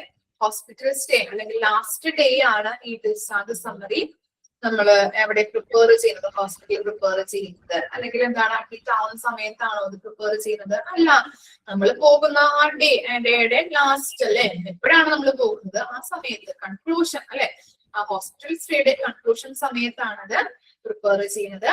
Health care professionals ആയിരിക്കും, അതായത് doctors ആയിരിക്കും അത് പ്രിപ്പയർ ചെയ്യാം. അല്ലെങ്കിൽ നമ്മൾ നേരത്തെ കണ്ടു ഡോക്ടേഴ്സ് ഉദ്ദേശിക്കുന്ന വ്യക്തി, ചിലപ്പോ അസിസ്റ്റന്റോ ആരെങ്കിലുമൊക്കെ ആയിരിക്കും അത് പ്രിപ്പയർ ചെയ്യുന്നത്. ക്ലിനിക്കൽ റിപ്പോർട്ട് ആണെന്നുള്ളതും കൂടി ഒന്ന് ഓർത്ത് വെക്കാം കേട്ടോ. അപ്പൊ ഫസ്റ്റ് സെന്റൻസ് ഒന്ന് അണ്ടർലൈൻ ചെയ്തിരിക്കാം. Discharge summary is a clinical report prepared by health professionals at the conclusion of the hospital stay. It is often a primary mode of communication between hospital care team and aftercare providers. Hospital care team എന്ന് പറഞ്ഞാൽ അറിയാം നമുക്ക്, doctors ഉണ്ടാവും, നഴ്സുമാരുണ്ടാവും, medical സ്റ്റാഫുകൾ എല്ലാം ഇവരും അടങ്ങുന്നത്. ഇനി after care team എന്ന് പറഞ്ഞാൽ ആരാ? ആഫ്റ്റർ കെയർ പ്രൊവൈഡേഴ്സ് ആരായിരിക്കും? ആഫ്റ്റർ കെയർ പ്രൊവൈഡേഴ്സ് എന്ന് പറയുന്നത്? റിലേറ്റീവ്സ് അല്ലെ, ഫാമിലീസ് നമുക്ക് പറയാൻ പറ്റും അല്ലെ. ഫാമിലി മെമ്പേഴ്സ്, റിലേറ്റീവ്സ്, അതൊക്കെയാണ് ആഫ്റ്റർ കെയർ പ്രൊവൈഡേഴ്സ് എന്ന് പറയുന്നത്. അപ്പൊ ഇവര് തമ്മിലുള്ള ഹെൽത്ത് കെയർ പ്രൊഫഷണൽസും അല്ലെങ്കിൽ ഹെൽത്ത് കെയർ ടീമും ആഫ്റ്റർ കെയർ പ്രൊവൈഡേഴ്സും തമ്മിലുള്ള ഒരു കമ്മ്യൂണിക്കേഷൻ ആണ് എന്തെന്ന് പറയുന്നത് ഡിസ്ചാർജ് സമ്മറി അല്ലെ. നമ്മൾ പറഞ്ഞു ഡിസ്ചാർജ് സമ്മറിയിൽ നമുക്ക് എന്താണ് ഡോക്ടേഴ്സ് നമുക്ക് കാര്യങ്ങളൊക്കെ പറഞ്ഞു തരാറുണ്ട് അല്ലെ. എങ്ങനെയാണ് മരുന്ന് ഒഴിക്കേണ്ടത്, അല്ലെങ്കിൽ എത്ര അല്ലെ, എപ്പോഴൊക്കെയാണ് മരുന്ന് ഒഴിക്കേണ്ടത്. അപ്പൊ ആ മരുന്നിന്റെ ഡീറ്റെയിൽസും എല്ലാ വിവരങ്ങളും നമുക്ക് പറഞ്ഞു തരാറുണ്ട്. ആരാണ്? ഹോസ്പിറ്റലിലെ കെയർ ടീമാണ്. അതുകൊണ്ടാണ് അങ്ങനെ കമ്മ്യൂണിക്കേഷൻ മോഡ് എന്ന് പറയുന്നത്. Okay, the discharge summary shall include, ഇനി discharge summary എന്തൊക്കെ കാര്യങ്ങളാണ് ഇൻക്ലൂഡ് ചെയ്തിരിക്കുന്നത് നോക്കിയേ. The reason for admission, significant findings, diagnosis and patient's condition at discharge. ഇനി ഡിസ്ചാർജ് ആകുന്ന സമയത്ത് അല്ലെ, അല്ലെങ്കിൽ എന്താണ് ആ റീസൺസ്, അഡ്മിറ്റ് ആക്കാനായിട്ടുള്ള റീസൺസ് എന്തൊക്കെയാണ് എന്നുള്ളത്. അതുപോലെ തന്നെ സിഗ്നിഫിക്കന്റ് ഫൈൻഡിങ്സ് എന്ന് പറഞ്ഞാല് രോഗിയുടെ സിംറ്റംസ്, രോഗലക്ഷണങ്ങൾ എന്തൊക്കെയായിരുന്നു. ഡയഗ്നോസ്റ്റിക്, എന്തൊക്കെയാണ് രോഗനിർണയം അല്ലെ, രോഗനിർണയവുമായിട്ട് ബന്ധപ്പെട്ട രോഗങ്ങൾ എന്താണെന്നുള്ളത്. പേഷ്യൻസ് കണ്ടീഷൻ, ആ ഡിസ്ചാർജിന്റെ സമയത്ത് പേഷ്യൻസിന്റെ കണ്ടീഷൻ എങ്ങനെയുള്ളതാണ്, ബെറ്റർ ആയിട്ടുണ്ടോ എന്നുള്ളതൊക്കെയാണ് അതിനകത്ത് ഇൻക്ലൂഡ് ചെയ്തിരിക്കുന്നത്. പിന്നെ എന്താ, ഇൻവെസ്റ്റിഗേഷൻ റിസൾട്ട്, ലബോറട്ടറി റിസൾട്ടുകൾ അല്ലെ, ടെസ്റ്റുകളുടെ അടിസ്ഥാനത്തിലുള്ള ആ റിസൾട്ടുകളാണ് കൊടുത്തിരിക്കുന്നത്. ഇനി എന്താണ്, the medication given and the procedure done if any. അപ്പൊ എന്താണ് മെഡിക്കേഷൻസ് അല്ലെ, രോഗിക്ക് കൊടുത്തിട്ടുള്ള മെഡിക്കേഷൻസ്, ഒരു ഷോർട്ട് എക്സ്പ്ലനേഷൻസ്, വിവരങ്ങളൊക്കെ അതിനകത്ത് ഉണ്ടാവും. മെഡിസിൻസിന്റെ വിവരങ്ങളൊക്കെ. ഇനി ഫോളോ അപ്പ് അഡ്വൈസ്, അപ്പൊ വീട്ടിൽ പോയിട്ട് ചെയ്യേണ്ട കാര്യങ്ങൾ എന്തൊക്കെയാണ്. ഇപ്പൊ ഡയറ്റ് പ്ലാൻ കീപ്പ് ചെയ്യണോ, അതുപോലെ തന്നെ ഇപ്പോ എന്താ എക്സസൈസ് കാര്യങ്ങളൊക്കെ നമ്മള് എന്തൊക്കെയാണ്, ഈ ഇപ്പൊ സ്ട്രോക്ക് വന്ന രോഗികളൊക്കെ ആണെങ്കിൽ വീട്ടിൽ പോയിട്ടുള്ള എക്സസൈസ് കാര്യങ്ങളൊക്കെ ചെയ്യേണ്ടതായിട്ടുണ്ട്. അങ്ങനെയുള്ള കാര്യങ്ങൾ. അപ്പൊ അതൊക്കെയാണ് ഫോളോ അപ്പ് അഡ്വൈസസ് ആയിട്ട് വരുന്നത്. പിന്നെ എന്താ, medications and other instructions and how to obtain urgent care in an understandable manner. എന്താണ് മെഡിക്കേഷൻസ്, അതുപോലെ തന്നെ ഇൻസ്ട്രക്ഷൻസിന്റെ കാര്യങ്ങളൊക്കെ ഉണ്ടാവും.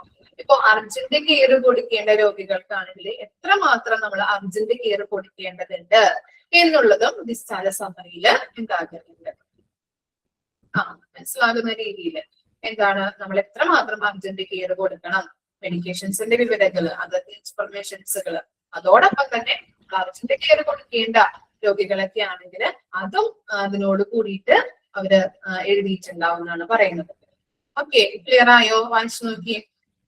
ഇമ്പോർട്ടന്റ് ആണ് ഡിസ്ചാർജ് സമ്മറി ചോദിക്കാറുണ്ട്.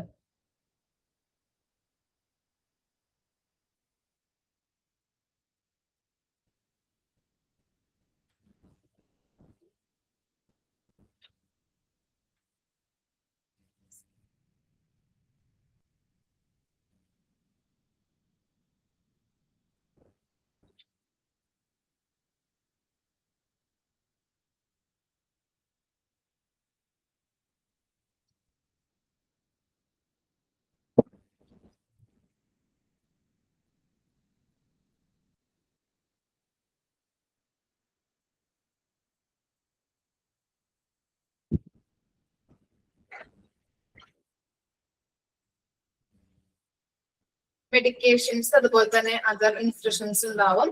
അത് കൂടാതെ അർജന്റ് കെയർ കൊടുക്കേണ്ട പേഷ്യന്റ് ഉണ്ടെങ്കിൽ അതിന്റെ വിവരങ്ങളും അതിനകത്ത് കൊടുത്തിട്ടുണ്ടാവും.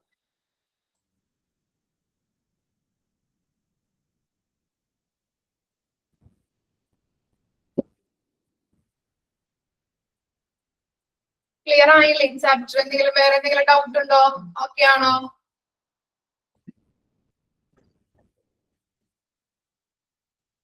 ഓക്കെ, ഇനി ചാപ്റ്റർ 9 എടുക്കാം കേട്ടോ. ചാപ്റ്റർ 9 ആണ് ഇനി നമ്മൾ നെക്സ്റ്റ് എടുക്കാൻ പോകുന്ന ചാപ്റ്റർ, മാർക്കറ്റിംഗ്.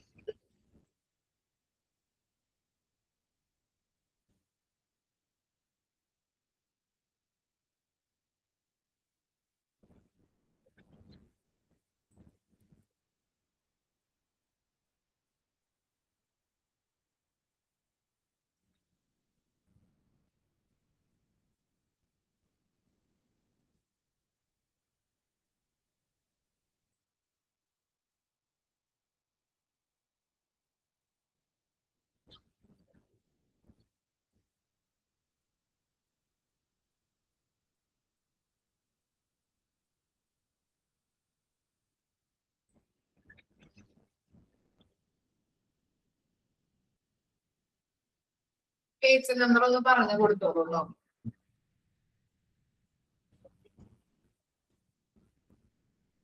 78 തന്നെയാണ്.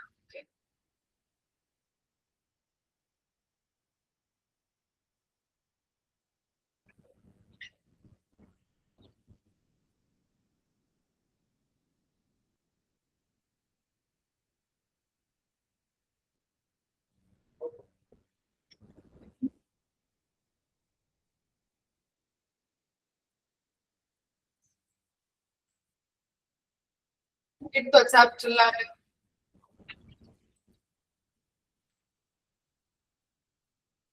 ഓക്കെ, എന്താണ് മാർക്കറ്റിംഗ് എന്ന് പറഞ്ഞാല്? കൊമേഴ്സ് സ്റ്റുഡൻസ് ഉണ്ടോ നമ്മളുടെ ക്ലാസ്സില്?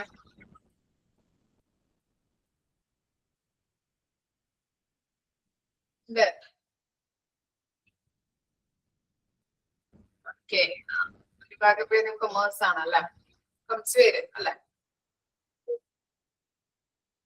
അപ്പൊ മാർക്കറ്റിംഗ് എന്ന് പറഞ്ഞാൽ എല്ലാവരും കേട്ടിട്ടുണ്ടാവുമല്ലോ, ഇല്ലേ? ഉണ്ട്. ഓക്കെ, ഇപ്പോ മാർക്കറ്റിംഗിന്റെ ഡെഫിനിഷൻ ആണ് നമുക്ക് പഠിക്കാനുള്ളത്. മാർക്കറ്റിംഗ് എന്ന് പറഞ്ഞിട്ടുണ്ടെങ്കിൽ എന്താണ്? ഗുഡ്സ് ആൻഡ് സർവീസസ് അല്ലെ, ഗുഡ്സ് അല്ലെ, services produces to the customers, പ്രൊഡ്യൂസറിൽ നിന്ന് കസ്റ്റമേഴ്സിന് കിട്ടുന്ന ഒരു പ്രോസസ് എന്ന് പറയാൻ പറ്റും അല്ലെ. ഓക്കെ, അപ്പൊ അത് തന്നെയാണ് നമ്മുടെ ഫസ്റ്റ് ഡെഫിനേഷനിൽ കൊടുത്തിരിക്കുന്നത്. നമുക്ക് നോക്കാം. What is marketing? It is a performance of a business activity that manage the flow of goods and services from the producer to the consumer or user. എന്താണ്? ബിസിനസ് ആക്ടിവിറ്റി ആണെന്ന് പറയുന്നത് അല്ലെ. മാർക്കറ്റിംഗ് എന്ന് പറഞ്ഞു കഴിഞ്ഞിട്ടുണ്ടെങ്കിൽ ഒരു ബിസിനസ് ആക്ടിവിറ്റി ആണ്. എങ്ങനെയുള്ള ബിസിനസ് ആക്ടിവിറ്റി ആണ്? പ്രൊഡ്യൂസർ എന്ന് പറഞ്ഞാൽ ആരാണ് പ്രൊഡ്യൂസർ? ആരായിരിക്കും പ്രൊഡ്യൂസർ? ആരാണ് പ്രൊഡ്യൂസർ? പ്രൊഡ്യൂസർ എന്ന് പറഞ്ഞാല് ആരാണ്? വിൽക്കുന്ന ആള്, അല്ലെങ്കിൽ എന്താ, നിർമ്മാതാവ് എന്ന് പറയാൻ പറ്റുമല്ലേ നമുക്ക്. പ്രൊഡ്യൂസർ എന്ന് പറഞ്ഞാല് നിർമ്മാതാവ്. നിർമ്മാതാവ്. ആൻഡ് കൺസ്യൂമർ എന്ന് പറഞ്ഞാൽ ആരാ? കൺസ്യൂമർ. കൺസ്യൂമർ ആരാണ്? കസ്റ്റമർ, അല്ലെങ്കിൽ എന്താണ്, ഉപഭോക്താവ്, അല്ലെങ്കിൽ ഉപയോഗിക്കുന്ന വ്യക്തി എന്ന് പറയാൻ പറ്റും അല്ലെ. യൂസർ അല്ലെ, ഉപയോഗിക്കുന്ന വ്യക്തി, അല്ലെങ്കിൽ കൺസ്യൂമർ, ഉപഭോക്താവ്. ഓക്കെ, അപ്പൊ നമുക്ക് നോക്കാം first definition. It is A performance of A business activity that manage the flow of goods and services from the producer to the consumer or user. എന്താണ്? പ്രൊഡ്യൂസറിൽ നിന്ന് ഉപഭോക്താവിലേക്ക്, അല്ലെങ്കിൽ സാധനങ്ങൾ വാങ്ങി ഉപയോഗിക്കുന്ന വ്യക്തികളിലേക്ക് ഗുഡ്സ് ആൻഡ് സർവീസസ്, അതിന്റെ ഒരു ഫ്ലോ, അതിനെയാണ് നമ്മൾ പ്രൊഡ്യൂസറിൽ നിന്നുള്ള ഗുഡ്സ് ആൻഡ് സർവീസസുകള് കൺസ്യൂമറിലേക്ക് എത്തിക്കുന്ന ഒരു ഫ്ലോ, അതിനെയാണ്, അങ്ങനെയുള്ള ഒരു ബിസിനസ് ആക്ടിവിറ്റിനെയാണ് നമ്മൾ മാർക്കറ്റിംഗ് എന്ന് പറയുന്നത്. മനസ്സിലായോ? ഓക്കെ, പ്രൊഡ്യൂസറിൽ നിന്ന് കൺസ്യൂമറിലേക്ക് അവന്റെ ഗുഡ്സ് ആൻഡ് സർവീസസ് എത്തിക്കുന്നതിനുള്ള ഒരു ബിസിനസ് ഫ്ലോയിനെയാണ്, അല്ലെങ്കിൽ ബിസിനസ് ആക്ടിവിറ്റിനെയാണ് നമ്മൾ പറയുന്നത് മാർക്കറ്റിംഗ് എന്ന്. നിർമ്മാതാവിൽ നിന്ന് സാധനങ്ങൾ വാങ്ങി ഉപയോഗിക്കുന്ന വ്യക്തികളിലേക്ക് ഗുഡ്സ് ആൻഡ് സർവീസസ് എത്തിക്കുന്നതിനുള്ള ഒരു ഫ്ലോ, അല്ലെങ്കിൽ ആ ബിസിനസ് ആക്ടിവിറ്റിനെയാണ് നമ്മൾ മാർക്കറ്റിംഗ് കൊണ്ട് ഉദ്ദേശിക്കുന്നത്. അതാണ് ഫസ്റ്റ് ഡെഫിനേഷൻ ആയിട്ട് പറയുന്നത്. എല്ലാവർക്കും മനസ്സിലായോ? കൊമേഴ്സ് സ്റ്റുഡന്റിന് മാത്രം മനസ്സിലാക്കിയാൽ പോരട്ടോ, എല്ലാവരും മനസ്സിലാക്കണം കേട്ടോ. ഓക്കെ, ഇനി എന്താണ് നെക്സ്റ്റ് നോക്കിയേ. It is the development and systematic distribution of goods and services for selected consumer segment. എന്താണ് സെലക്ടഡ് കൺസ്യൂമർ സെഗ്മെന്റ് എന്ന് പറഞ്ഞാല്? തെരഞ്ഞെടുത്ത ഉപഭോക്തൃ വിഭാഗക്കാര് എന്ന് പറഞ്ഞു കഴിഞ്ഞാല്, ഇപ്പൊ ഞാനൊരു പ്രൊഡക്റ്റ് ഒരു കൂട്ടം ആളുകളെ മുന്നിൽ കണ്ടുകൊണ്ട് ഞാനൊരു പ്രൊഡക്റ്റ് നിർമ്മിക്കുകയാണ്. ഇപ്പൊ ഒരു ഫോർ എക്സാമ്പിൾ പറയാം, പൗഡർ, ബേബി പൗഡർ. അപ്പോ എന്റെ കൺസ്യൂമർ എന്ന് പറയുന്നത് ആരായിരിക്കും? ഞാൻ ആരെയാണ് മുന്നിൽ കണ്ടുകൊണ്ട് ആ പ്രൊഡക്റ്റ് നിർമ്മിക്കുന്നത്? ആരായിരിക്കും എന്റെ കൺസ്യൂമർ എന്ന് പറയുന്നത്? ബേബീസ് ആയിരിക്കും അല്ലേ? Okay, very good. അതുപോലെ തന്നെ ഞാനൊരു ഫേസ് ക്രീം ഞാൻ പ്രൊഡ്യൂസ് ചെയ്യാണ്. അപ്പൊ ആരായിരിക്കും എന്റെ കസ്റ്റമർ എന്ന് പറയുന്നത്?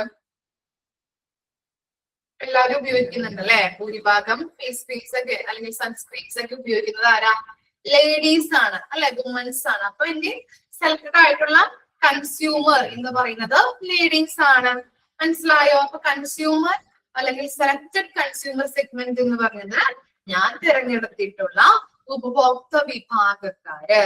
അല്ലെങ്കിൽ ഞാൻ പറഞ്ഞു ബേബീസ് അല്ലെ? പൗഡർ ഓർമ്മ വരാം. അതുപോലെ തന്നെ സൺസ്ക്രീൻ ആരാണ്? ലേഡീസ് ആണ് കൂടുതലും യൂസ് ചെയ്യുന്നത്. അപ്പൊ അവരെ മുന്നിൽ കണ്ടുകൊണ്ടാണ് ഞാൻ ആ പ്രൊഡക്റ്റ് ഇറക്കുന്നത്. കിട്ടിയില്ലേ? ഓക്കെ, ഇനി നോക്കിയേ. It is the development and systematic distribution of goods and services four selected consumer segment. തിരഞ്ഞെടുത്ത ഉപഭോക്തൃ വിഭാഗക്കാർക്ക് വേണ്ടിയിട്ട് സിസ്റ്റമാറ്റിക് ആയിട്ടുള്ളതും എന്താണ് വികസിപ്പിച്ചെടുത്തതുമായിട്ടുള്ള ഗുഡ്സ് ആൻഡ് സർവീസസ്, അതിനെയാണ് മാർക്കറ്റിംഗ് എന്ന് പറയുന്നത്. ഓക്കെ, എന്താണ്? തെരഞ്ഞെടുത്ത ഉപഭോക്തൃ വിഭാഗക്കാർക്ക് വേണ്ടിയിട്ട് സിസ്റ്റമാറ്റിക് ആയിട്ടുള്ളതും അതുപോലെ തന്നെ വികസിപ്പിച്ചെടുത്തതുമായിട്ടുള്ള ഗുഡ്സ് ആൻഡ് സർവീസസിന്റെ അല്ലെങ്കിൽ ഗുഡ്സ് ആൻഡ് സർവീസസ് പ്രൊഡ്യൂസ് ചെയ്യുന്നതിന്റെ ആക്ടിവിറ്റിനെയാണ് നമ്മൾ മാർക്കറ്റിംഗ് എന്ന് പറയുന്നത്. കിട്ടിയോ? അവർക്ക് വേണ്ടിയിട്ട്, ബേബീസിന് വേണ്ടിയിട്ട് എന്ത് ചെയ്യുന്നുണ്ട്? ഞാൻ പൗഡർ ഇറക്കുന്നുണ്ട് അല്ലെ? അതുപോലെ തന്നെ വുമൻസിന് വേണ്ടിയിട്ട് സൺസ്ക്രീം ഇറക്കുന്നു. അപ്പൊ എന്താണ്? അതൊരു മാർക്കറ്റിംഗ് ആണ് അല്ലെ? അവർക്ക് വേണ്ടിയിട്ട്, അവരെ മുന്നിൽ കണ്ടുകൊണ്ടാണ് ഞാനൊരു പ്രൊഡക്റ്റ് പ്രൊഡ്യൂസ് ചെയ്യുന്നത്. ഓക്കെ, രണ്ടാമത്തെ ഡെഫിനേഷൻ ക്ലിയർ ആണോ? ഈ കൊമേഴ്സുകാർക്ക് ക്ലിയർ ആവും. ബാക്കിയുള്ള ആളുകളുടെ കാര്യമാണ് ഞാൻ ചോദിക്കുന്നത്. ഓക്കെ, നിങ്ങൾക്ക് എന്തെങ്കിലും ഡൗട്ട് വരുന്നുണ്ടോ? എക്സാമ്പിൾ കറക്റ്റ് ആയിട്ട് കണക്ട് ചെയ്യാൻ പറ്റുന്നുണ്ടോ? ഓക്കെ, ഇനി നെക്സ്റ്റ് നോക്കാം. Marketing is the functional management by an organization of its exchange relations with its various markets. എന്താ പറയുന്നത്? Marketing is the functional management by an organization of its exchange relations with its various markets. Marketing എന്നത് വിവിധ വിപണികളുമായിട്ടുള്ള ഒരു ഓർഗനൈസേഷന്റെ വിനിമയ ബന്ധങ്ങൾ നിയന്ത്രിക്കുന്ന പ്രവർത്തനത്തെ മാർക്കറ്റിംഗ് എന്ന് പറയുന്നു. ഒന്നുകൂടിയും പറയാം, ശ്രദ്ധിച്ച് കേൾക്കാം കേട്ടോ.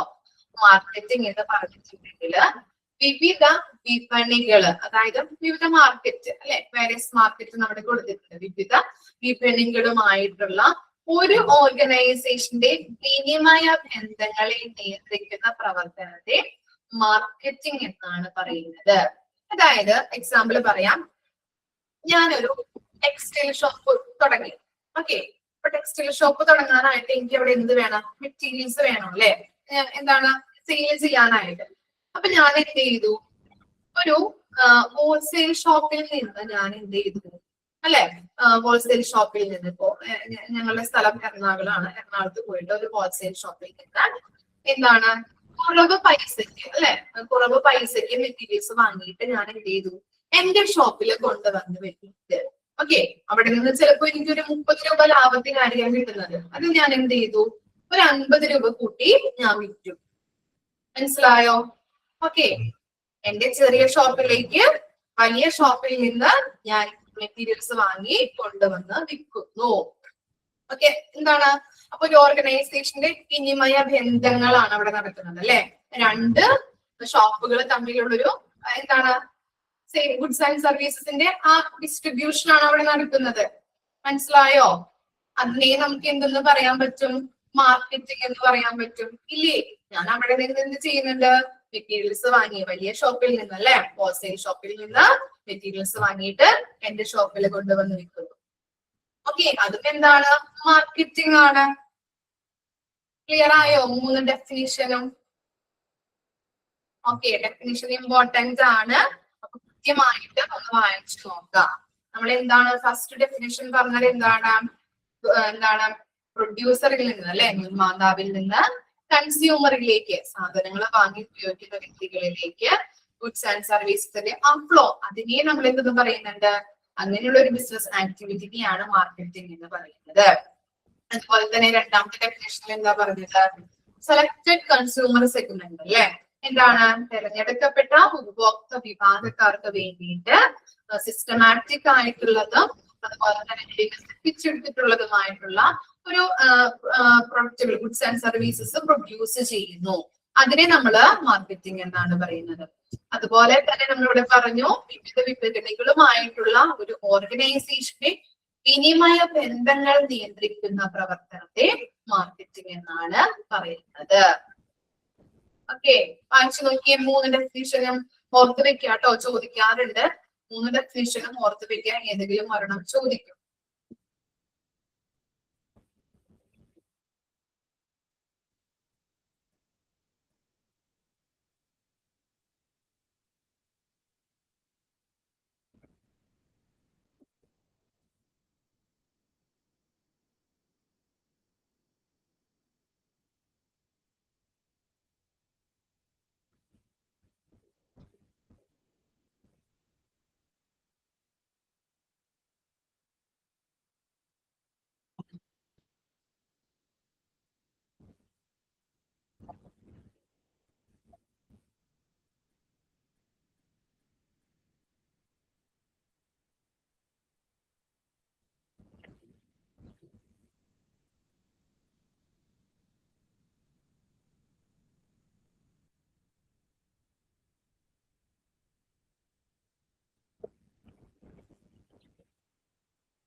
അയച്ചു കഴിഞ്ഞോ? ഓക്കെ, നെക്സ്റ്റ് നോക്കിയേ. നെക്സ്റ്റ് സെന്റൻസ് നോക്കാം. Marketing in hospitals is fundamentally the same as that of any business organization. Marketing എന്ന് പറഞ്ഞിട്ടുണ്ടെങ്കിലും അടിസ്ഥാനപരമായിട്ട് പറഞ്ഞാല് ഹോസ്പിറ്റലിന്റെയും ബിസിനസ് ഓർഗനൈസേഷന്റെയും ഉദ്ദേശം എന്ന് പറഞ്ഞാല് സെയിം ആണ് എന്ന് പറയാൻ പറ്റില്ല നമുക്ക്. ഹോസ്പിറ്റലുകളിൽ എന്താണ്? ജനങ്ങൾക്ക് സർവീസ് ആണ് കൊടുക്കുന്നത്. പക്ഷെ അതിന്റെ ഇന്നർ ആയിട്ട് നമ്മൾ നോക്കിക്കഴിഞ്ഞിട്ടുണ്ടെങ്കിൽ, പുറകിലോട്ട് നോക്കിക്കഴിഞ്ഞിട്ടുണ്ടെങ്കിൽ അവരുടെയും മെയിൻ ഉദ്ദേശം എന്ന് പറഞ്ഞാൽ എന്തായിരിക്കും? ബിസിനസ് ഓർഗനൈസേഷനെ പോലെ തന്നെ നമുക്കിപ്പോ മൾട്ടി സ്പെഷ്യാലിറ്റി ഹോസ്പിറ്റൽ എടുത്ത് നോക്കിക്കഴിഞ്ഞിട്ടുണ്ടെങ്കിലും സൂപ്പർ സ്പെഷ്യാലിറ്റി ഹോസ്പിറ്റൽ എടുത്ത് നോക്കിക്കഴിഞ്ഞാലും നമുക്ക് എന്താണ്? സർവീസ് കൊടുക്കുന്നുണ്ട്. പക്ഷെ അവരുടെ മെയിൻ ഉദ്ദേശം പ്രോഫിറ്റ് ഉണ്ടാക്കുക, അല്ലെങ്കിൽ ഒരു ഹോസ്പിറ്റലിനെക്കാട്ടി മുൻപന്തിയിൽ നിൽക്കണം എന്നുള്ള ലക്ഷ്യത്തോടെയാണ് ഓരോ ഹോസ്പിറ്റലും പ്രവർത്തിക്കുന്നത്, അല്ലെ, നമ്മുടെ നാട്ടില്, അല്ലെ? ലാഭം ഉണ്ടാക്കുക എന്നുള്ളൊരു, അല്ലെങ്കിൽ പ്രോഫിറ്റ് ഏൺ ചെയ്യുക എന്നുള്ളൊരു മെയിൻ ആയിട്ടുള്ള ഒറ്റ ലക്ഷ്യത്തോടു കൂടിയിട്ടാണ് ഓരോ ബിസിനസ് ഓർഗനൈസേഷനുമായിട്ടുണ്ടെങ്കിലും ഓരോ ഹോസ്പിറ്റലായിട്ടുണ്ടെങ്കിൽ ഇപ്പോ നമ്മുടെ ഈ ലോകത്ത് തന്നെ നിലനിർത്തുന്നത് എന്ന് പറയാൻ പറ്റും, അല്ലെ? എപ്പോഴും ബിസിനസ് തന്നെയാണ് അവരുടെ മെയിൻ ആയിട്ടുള്ള ഉദ്ദേശം, അല്ലെങ്കിൽ പ്രോഫിറ്റ് ഏൺ ചെയ്യുക എന്നുള്ളതാണ്. ഇപ്പൊ നമുക്ക് പല പല വാർത്തകൾ കാണാം, അല്ലെ? പല രോഗികളും മരണപ്പെടുന്നത്, അല്ലെ? കാശുണ്ടാക്കുക എന്നുള്ളൊരു ഒറ്റ ലക്ഷ്യത്തോടു കൂടിയാണ് ഹോസ്പിറ്റലുകൾ പ്രവർത്തിക്കുന്നത്. രോഗികളുടെ ജീവനോ അല്ലെങ്കിൽ രോഗികൾ കിടന്ന് നരകിക്കുന്നതോ ഒന്നുമല്ല അവർക്കൊരു ഇത്, അല്ലെ? ഇപ്പൊ ഇൻസ്റ്റഗ്രാമിലൊക്കെ പല വാർത്തകൾ വന്നിട്ടുണ്ട്. അവരൊക്കെ ഈ അടുത്തൊക്കെ ഒരു ഡോൺ ബോസ്കോ ഹോസ്പിറ്റലിലൊക്കെ ഒരു കുട്ടി 30 വയസ്സായിട്ടുള്ള കാവ്യ എന്ന് പറഞ്ഞ കുട്ടി ഡെലിവറി ടൈമിൽ ഇന്റേണൽ ബ്ലീഡിംഗ് ഒക്കെ ആയിട്ട് കുട്ടി മരിച്ചത്. ആ കുട്ടിയുടെ കുഞ്ഞിനിപ്പോ 2 ദിവസം മാത്രം, അല്ലെ? പല ആളുകളും കണ്ടിട്ടുണ്ടാവാം, അല്ലെ? ഡോക്ടറുടെ അനാവസ്ഥ ഡോക്ടേഴ്സിനെ ഹോസ്പിറ്റലിലേക്കാണ് അവരുടെ അച്ഛനമ്മമാര് പറയുന്നത് കുട്ടിയുടെ പ്രശ്നമല്ല, അല്ലെങ്കിൽ ഡോക്ടേഴ്സ് മര്യാദക്ക് നോക്കാനിട്ടാണ്, അങ്ങനെയുള്ള കാര്യങ്ങൾ. അപ്പോൾ നമ്മൾ എന്ത് ഉദ്ദേശിച്ച് അല്ലെങ്കിൽ എന്ത് വിശ്വസിച്ചിട്ടാണ് നമ്മളിപ്പോ അസുഖത്തിനൊക്കെ ചികിത്സിക്കാനായിട്ട് പോകുന്നത്? ഇപ്പൊ ഒരു ചെറിയൊരു രോഗമായിട്ട് ചെന്നിട്ടുണ്ടെങ്കിലും പല രോഗങ്ങളായിട്ടാണ് ആ രോഗി വീട്ടിലേക്ക് തിരിച്ചു മടങ്ങുന്നത്. ഒരാഴ്ച അഡ്മിറ്റ് ആയി കഴിഞ്ഞിട്ടുണ്ടെങ്കിൽ നമ്മള് വീട്ടിലേക്ക് വരുമ്പോഴാണ് പല അസുഖങ്ങളും ഉണ്ടാവും, ഇല്ലേ? ഒരു രോഗത്തിന് ചികിത്സയായിട്ട് പോകുന്ന ആളാണ് ഡിസ്ചാർജ് ആയി കഴിയുമ്പോൾ പല രോഗങ്ങൾക്കും ഒരു എന്താ ഇത്രയും കെട്ട് മരുന്നായിട്ടായിരിക്കാം വീട്ടിലേക്ക് വരുന്നത് അല്ലേ. സോഡിയം കുറവ്, അതുപോലെ തന്നെ കൊളസ്ട്രോൾ, ഷുഗർ, അതൊക്കെ ആയിട്ട് ഇങ്ങനെ വരുന്നുണ്ടാവും അല്ലെ. അങ്ങനെയുള്ളൊരവസ്ഥയിലോട്ടാണ് നമ്മുടെ രാജ്യം പോകുന്നത്. ആളുകള് പല ടെസ്റ്റുകള്, അതെ അതെ, വെറുതെ മരുന്ന് തരാറുണ്ട് അല്ലെ. അപ്പൊ ഡോക്ടേഴ്സിനൊക്കെ എന്താ ഞാൻ പറഞ്ഞിട്ടില്ലേ, നമ്മള് ഒരു ഔട്ട് പേഷ്യന്റ് ഒക്കെ പഠിച്ചിരുന്ന സമയത്തൊക്കെ എന്താ ഇത്ര ടാർജറ്റ് ഉണ്ടാവും, ഒരു മാസം ഇത്ര ടാർജറ്റ്. സ്കാൻ എടുക്കുന്നതുമായിട്ട് ബന്ധപ്പെട്ടിട്ടായാലും അല്ലെങ്കിൽ മരുന്ന് കൊടുക്കുന്നതുമായിട്ട് ബന്ധപ്പെട്ടിട്ടായാലും ഇത്ര ടാർജറ്റ്, ഇത്ര ദിവസം അല്ലെങ്കിൽ ഇത്ര മാസം ഇത്ര മരുന്നുകൾ വിറ്റഴിക്കണം എന്നുള്ള ടാർജറ്റ് ഉണ്ടാവും. 10% ഡോക്ടർക്ക് കിട്ടുന്നുണ്ടാവും. അതൊക്കെ എന്താ ശരിക്കും പറഞ്ഞ ഒരു ബിസിനസ് ആണ്, ബിസിനസ്സായി മാറിക്കഴിഞ്ഞു ലോകം എന്ന് പറഞ്ഞാൽ. ഓക്കെ, അങ്ങനൊരു സാഹചര്യമാണ് ഇപ്പൊ നമ്മുടെ നാട്ടിലെ നിലനിൽക്കുന്നത്. രോഗിയുടെ ആരോഗ്യമോ അല്ലെങ്കിൽ ഒരു ജീവന്റെ വില എന്നൊക്കെ പറഞ്ഞാല് ശരിക്കും പറഞ്ഞാല് ഇപ്പോ അതൊക്കെ എന്താ ഒരു വെറും എന്താ അവർക്ക് പുല്ലു വിലയാണ് ഡോക്ടേഴ്സിനായാലും അതുപോലെ തന്നെ ഹോസ്പിറ്റൽസിനായാലും അല്ലെ. അങ്ങനത്തെ ഒരു സാഹചര്യത്തിലോട്ട് മാറിക്കഴിഞ്ഞിരിക്കുന്നു. അതെ അതെ, എന്താ ചെയ്യുന്നത്, നമുക്ക് ഓരോ വാർത്ത കേൾക്കുമ്പോ നമുക്ക് പേടിയാണ്. പക്ഷെ ചില കാര്യങ്ങൾ നല്ല രീതിയിൽ നടക്കുന്നുണ്ട്. ഓപ്പറേഷൻസ് ആയാലും ഇപ്പോ എന്താ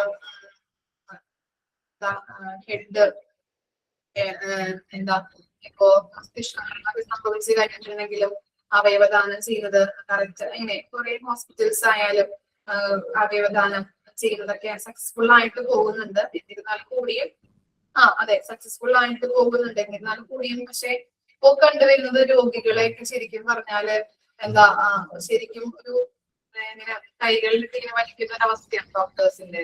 അതൊക്കെ കറക്റ്റ് ആയിട്ട് ഈ കുട്ടി ഇപ്പം ഞാൻ പറഞ്ഞില്ലേ കാവ്യ എന്ന് പറഞ്ഞ കുട്ടീനൊക്കെ കറക്റ്റ് ആയിട്ട് വേറൊരു ഹോസ്പിറ്റലിലേക്ക്, അവരുടെ ഫെസിലിറ്റീസോ കാര്യങ്ങളോ ഒന്നും ഇല്ലെങ്കിലും വേറൊരു ഹോസ്പിറ്റലിലേക്ക് മാറ്റിയാൽ മതിയായിരുന്നു. അത് അവരവിടെ 6 മണിക്കൂർ വരെ എടുത്തെന്നാ പറയുന്നത്. അപ്പൊ ഇന്റേണൽ ബ്ലീഡിങ് വന്നു, കാർഡിയാക് അറസ്റ്റ് വന്നു. എന്നിട്ടാണ് ഈ കുട്ടിയുടെ അച്ഛനോട് അമ്മയോടൊക്കെ പറയുന്നത് എങ്ങനെയാണ് സിറ്റുവേഷൻ എന്നുള്ളത്. അപ്പൊ ആ സിറ്റുവേഷൻ വന്നപ്പോ തന്നെ പറഞ്ഞിരുന്നെങ്കിൽ അവര് വേറെ ഹോസ്പിറ്റലിലോട്ട് കൊണ്ടുപോയി ജീവൻ രക്ഷിച്ചാണ്. പക്ഷെ ഇപ്പൊ ആ കുഞ്ഞിന് 2 ദിവസം മാത്രം പ്രായമായിട്ടുണ്ടായിരുന്നുള്ളൂ. അപ്പൊ അങ്ങനെയുള്ള ആ കുഞ്ഞിനെ ശരിക്കും അമ്മയില്ലാത്തൊരവസ്ഥ, അവരെങ്ങനെ നോക്കും, ആ കുഞ്ഞിനെ നോക്കി വളർത്തിയെടുക്കും എന്നൊരു അവസ്ഥയിലോട്ടാണ് അവര് പോകുന്നത്. അപ്പൊ ആ വാർത്തയൊക്കെ നമുക്ക് കേൾക്കുമ്പോൾ വളരെ ബുദ്ധിമുട്ടാണ്. അതെ അതെ,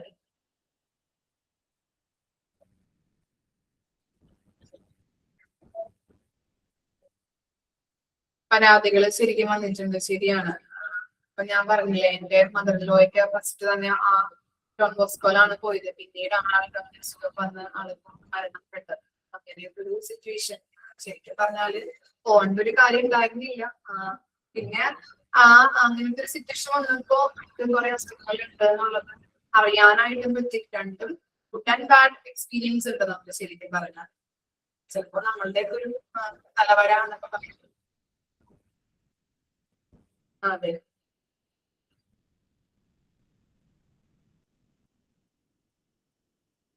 ഓക്കെ. അപ്പൊ ഇത്ര വരെ നമുക്ക് നിർത്താം കേട്ടോ. ബാക്കി നമുക്ക് നെക്സ്റ്റ് ക്ലാസ്സിൽ പറയാം. അപ്പൊ ഓക്കെ, ഇത്ര വരെ ഡെഫിനേഷൻ ഒക്കെ ക്ലിയർ ആണോ എല്ലാവർക്കും? ഓക്കെ, അപ്പൊ ഡെഫിനേഷൻ 3 കറക്റ്റ് ആയിട്ട് നോക്കിയിട്ട് വരാം കേട്ടോ.